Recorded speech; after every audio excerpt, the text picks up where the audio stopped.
On the news, fresh details emerge on Lekki incident as LCC presents footage to panel. Ex-FIRS boss in another session of questioning in EFCC custody. And Americans decide between Donald Trump and Joe Biden.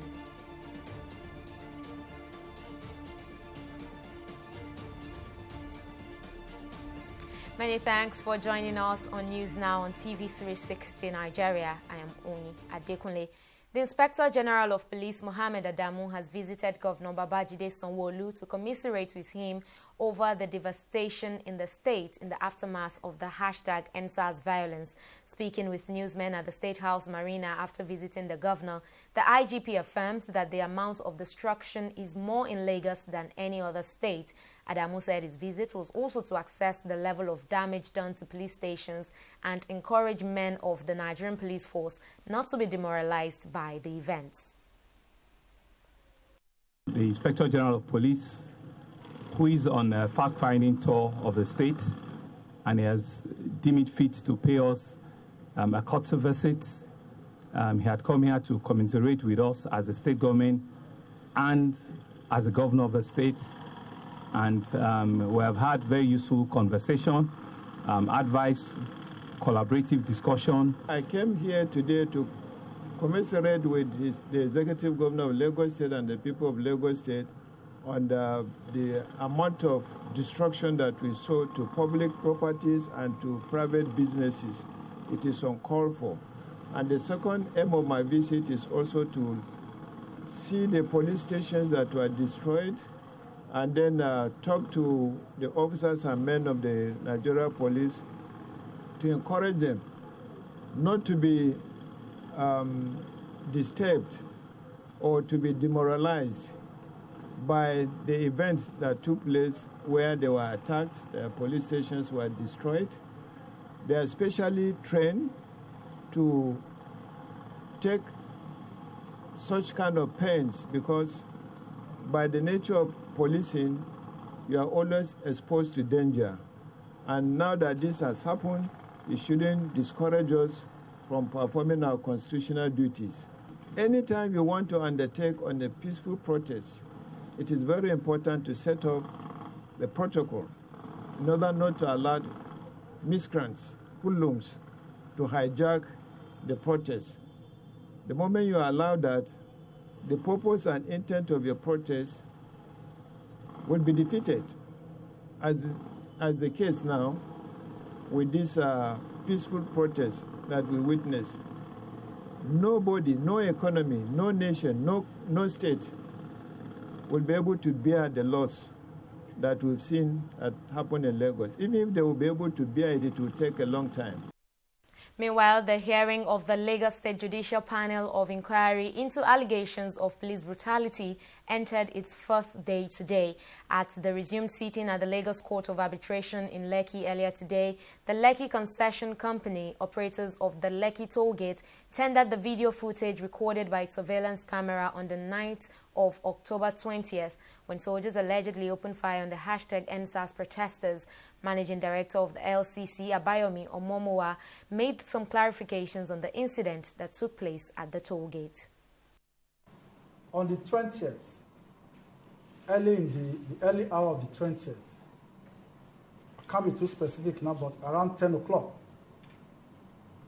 when we observed, like I have tendered earlier, that they had decided that they had started, pilfering and tampering with our equipment.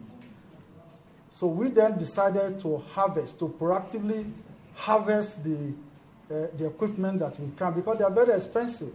I can confirm that categorically, that we never, ever tamper with that surveillance camera. And as you probably will see in the footage, that's why the footage, we can still get the footage. It remained there until about some time later in the day, around 8 o'clock, when it was tampered with and we couldn't get any network anymore. Excuse me. What I mean is that we are talking about recording and footage. We will come to until 8 p.m. Until around 8 p.m. I'm talking about the physical camera, as we saw it that day, is still there. But around and after 8 o'clock, it stopped recording. The Minister of Defense, Bashir Magashi, has justified the recent rescue operation by the United States Special Forces on Nigerian soil, saying it is not a violation of Nigeria's sovereignty. In an interview with journalists shortly after he defended his ministry's budget at the Senate on Tuesday, the minister said Nigeria granted the United States necessary permission to carry out the military operation immediately the request was made. Magashi said the government is doing its best, doing the best it can with what is available to the military to deploy adequate technology in its operations. He added that Nigeria would explore the current partnership with the United States to tackle the challenge of insecurity. And the Northern Governors Forum has expressed support for the ongoing efforts to regulate the social media in order to check the spread of fake news in the country.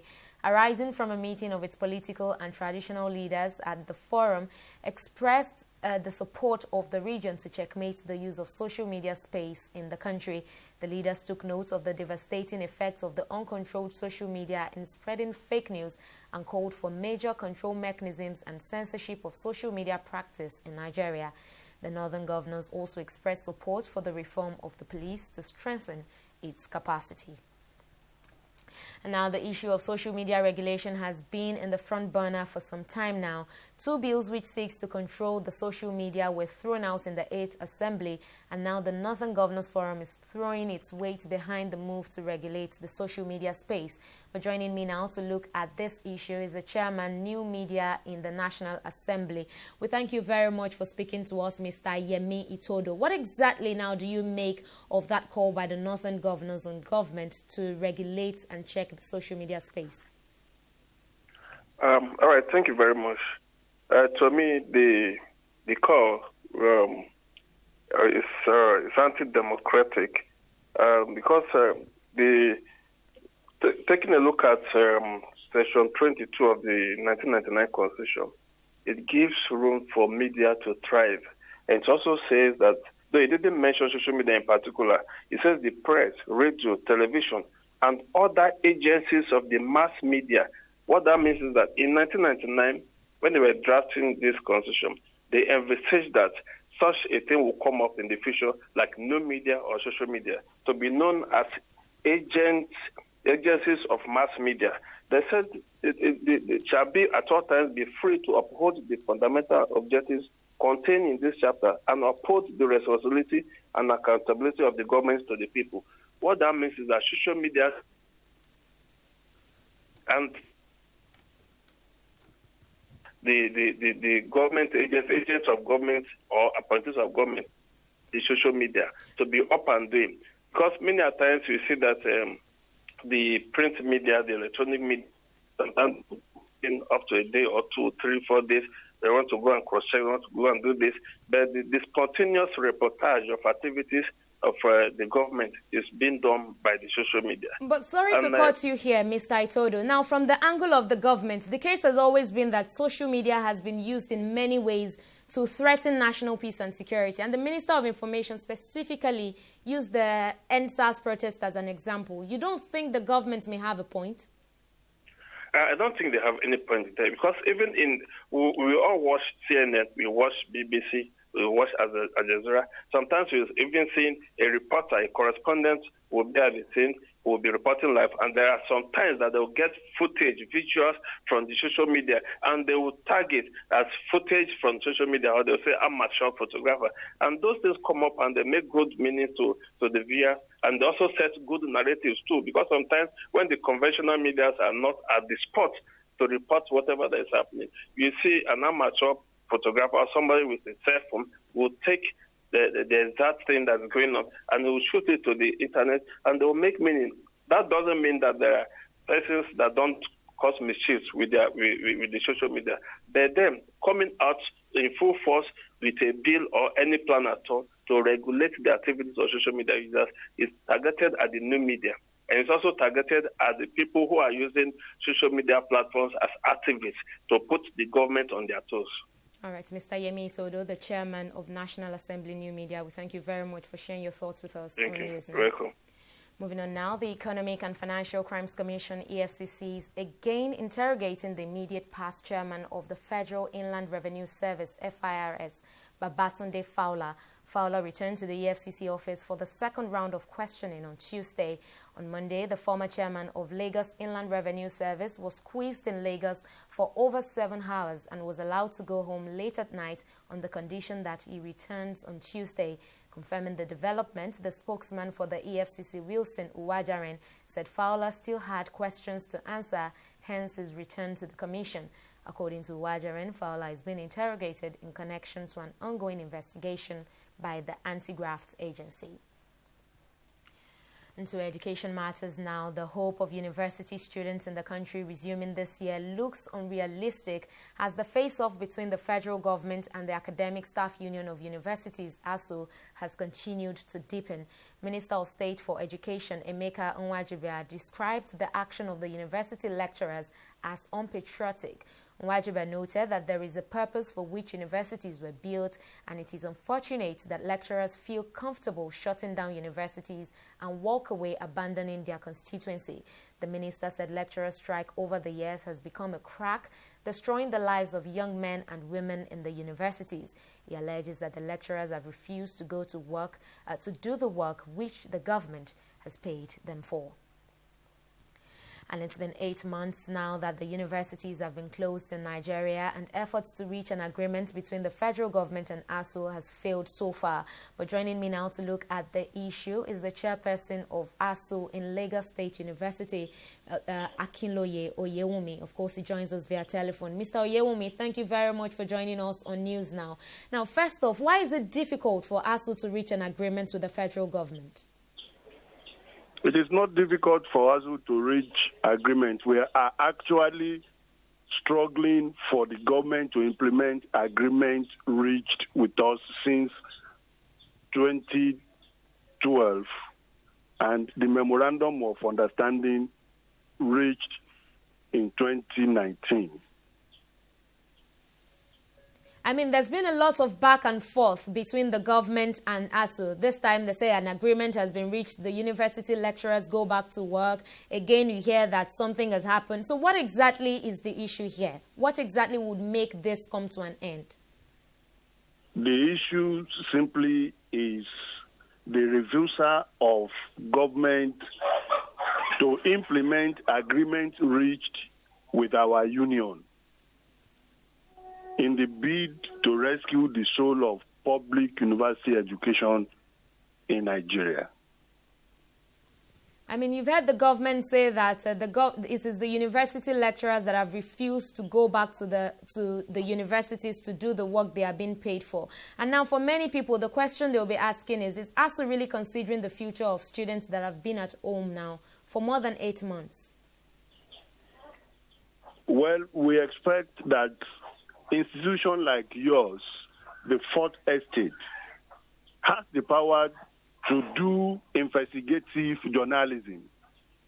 We go beyond this pedestrian level of functioning. You have your own position from such endeavor to understand how universities are run throughout the world. And so why is it that whatever the government says, whatever the propaganda machine of the government puts out is what obtains in Nigeria? So we are saying simply that the state of the university as they are will not bring anything meaningful. Actually, the way they are, we are simply jeopardizing the future of incoming generations of Nigeria in all facets of life. And so, again, we have come to tell the government that this condition will not yield any meaningful tomorrow for this country.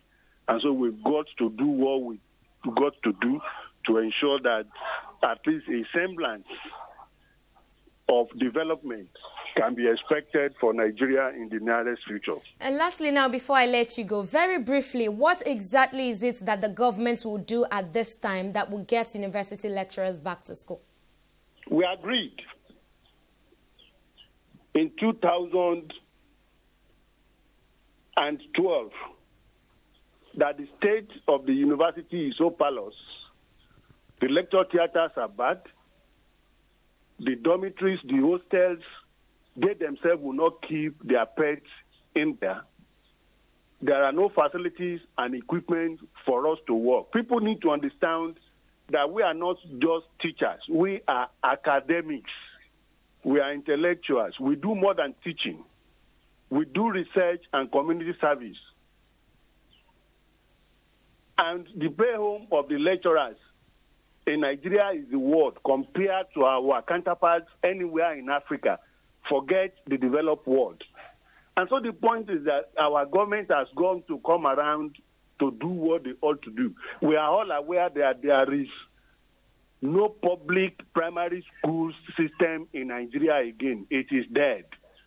There is no public secondary school system anybody can be proud of in this country. It is dead. Do we fold our hands until they kill the public university system? Dr. Akinloye, I get your points perfectly. Thank you very much. Thank you very much for speaking to us on News Now. That was Dr. Akinloye, the chairperson of ASU at the Lagos State University. And let's take a break here, but still to come.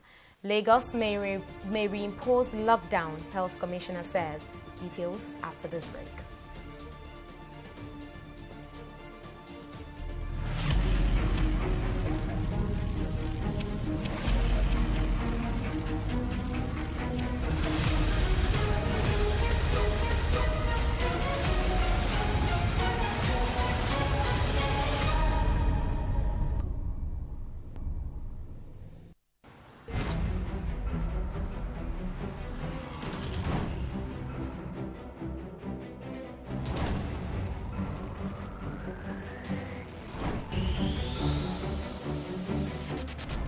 Thanks for joining us on News Now at this time. Applaud before the joint session of the National Assembly session on Monday. Protest in Lagos.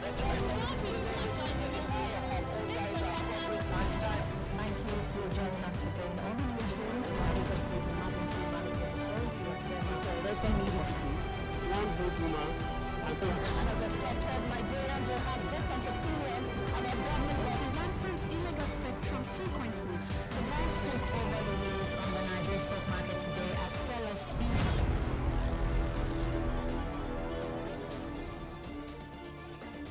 Glad to have you back. And here is a quick reminder of some of our top stories tonight. The Inspector General of Police, Mohammed Adamu, has visited Governor Babajide Sanwo-Olu to commiserate with him over the devastation in Lagos State in the aftermath of the EndSARS violence. Adamu said his visit was also to assess the level of damage done to police stations and encourage men of the Nigerian police force not to be demoralized by the events.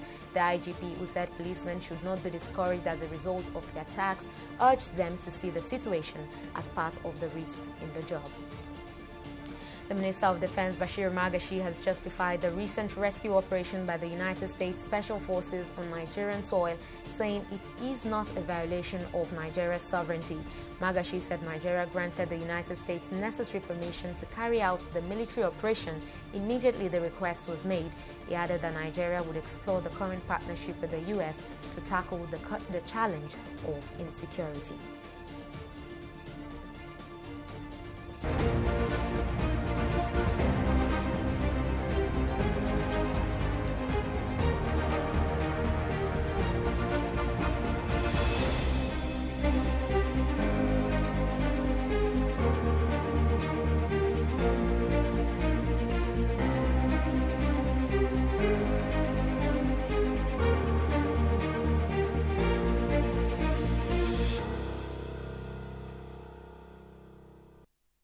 Let's now turn our attention to the COVID-19 pandemic. The Lagos State government has warned residents that the continuous disregard of COVID-19 protocols and safety guidelines by residents could lead to the second wave of new infections in the state.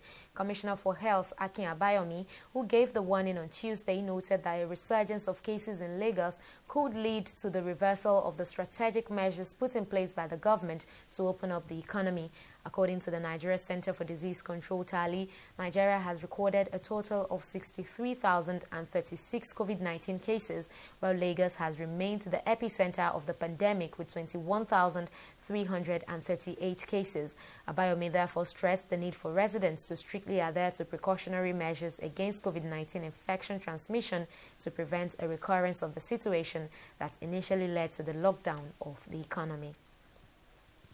And Prime Minister and Vice President of the United Arab Emirates, Mohammed bin Rashid Al Maktoum, has received a coronavirus vaccine shot. Al Maktoum shared a photo of on his verified Twitter page in which he was seen receiving a shot developed by China's Sinopharm. He is the latest person to receive the vaccine after dozens of other Emirati officials and frontline health workers in the UAE. The vaccine is now in the third and final stage of clinical trials, and authorities say it has so far been found safe and effective. Well, we'll take another short break here and return with business, international and sports stories.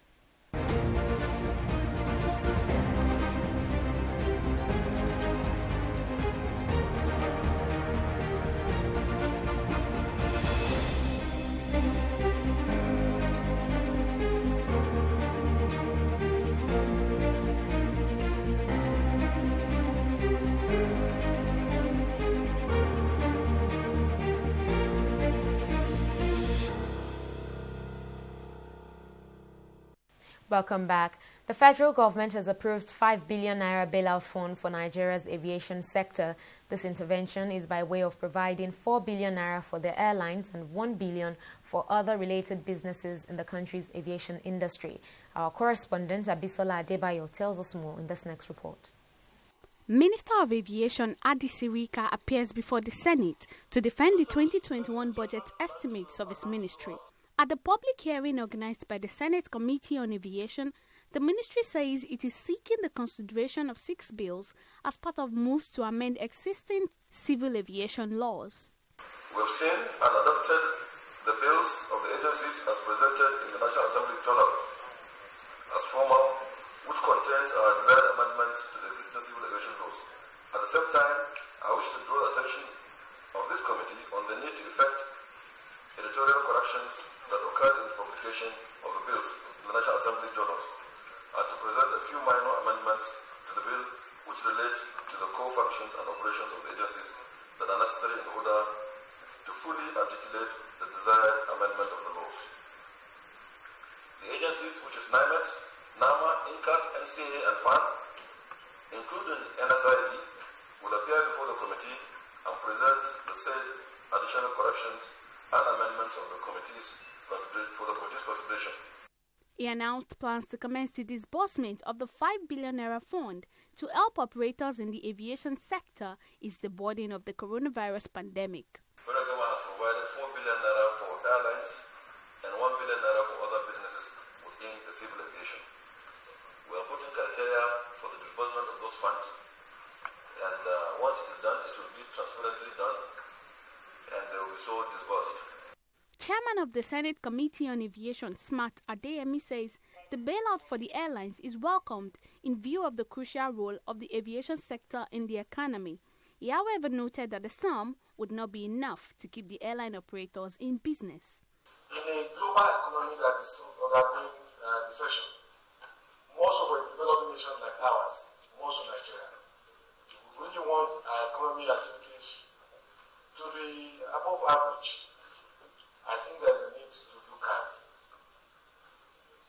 the airline operators in view of giving them substantive support. 4 billion naira, Honorable Minister, how many airline operators in Nigeria?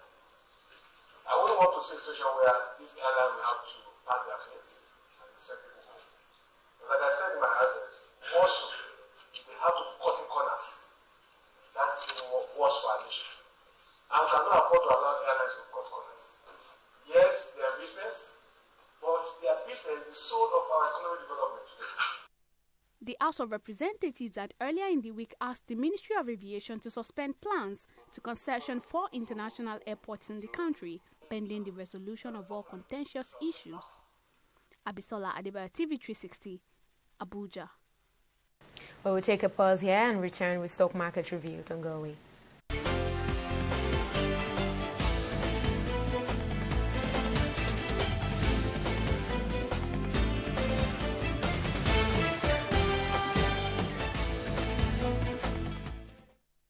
The Nigerian equities market recorded about 132 billion naira gain in the value of listed equities at the opening of trading activities today. Crucial market indicators appreciated by 0.83% to close at 30,733 basis points. Market breadth also closed positive with 24 equities recording gains against 18 losers. This upturn was impacted by value appreciation recorded in some stocks such as Dangote Cement, CAP, Vitafoam and Dangote Sugar, which led the gainers list. On the laggards table, Guarantee was the biggest loser, followed closely by Stanbic, Guinness and Custodian, all shedding a total of 1 naira. And in summary, over 336 million units of shares valued at 3 billion exchange hands in over 5,000 deals. And on the foreign scene, FTSE is trading positive. Dow Jones rose over 550 points in election day rally, and Nikkei also rose by 1.39%. And moving on now to the foreign scene, it's election day in the United States, and Americans are casting their ballots for president, members of Congress, and in state and local races.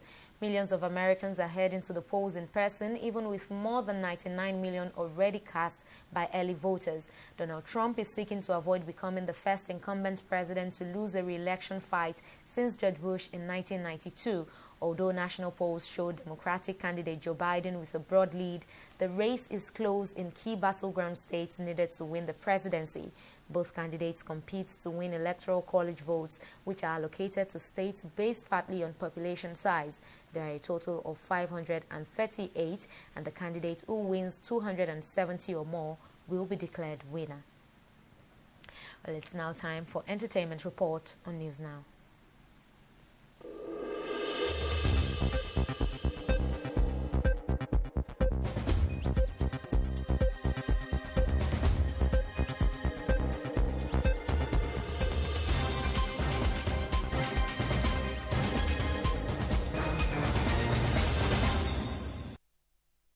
Wizkid's newly released Made in Lagos album has made its debut on top 10 of music streaming platform Spotify's global album chart, just barely a week after the album release. This marks a major milestone for Wizkid, whose 2017 album Sounds from the Other Side debuted on the Billboard 200.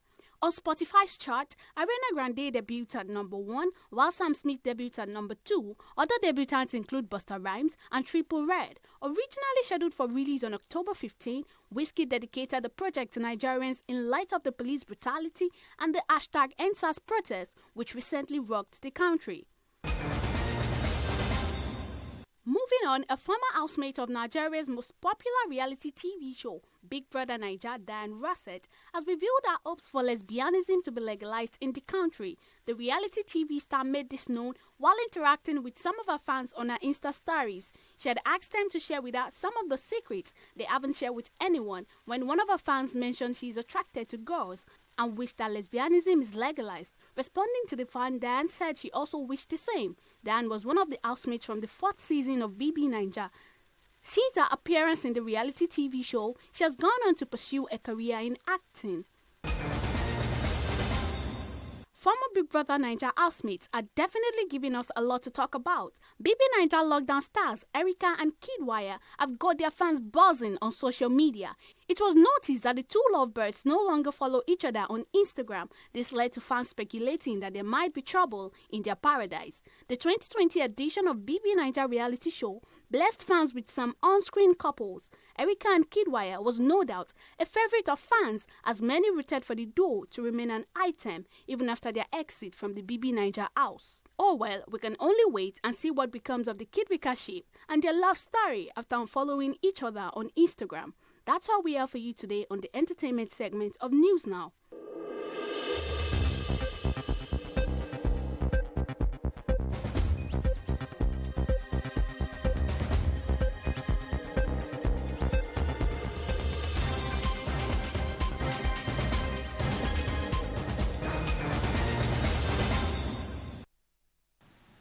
In sports, the Nigeria Wrestling Federation has confirmed that the country will be represented by just 3 athletes at the 2020 World Wrestling Championship in Belgrade, the Serbian capital, from December 12 to 20.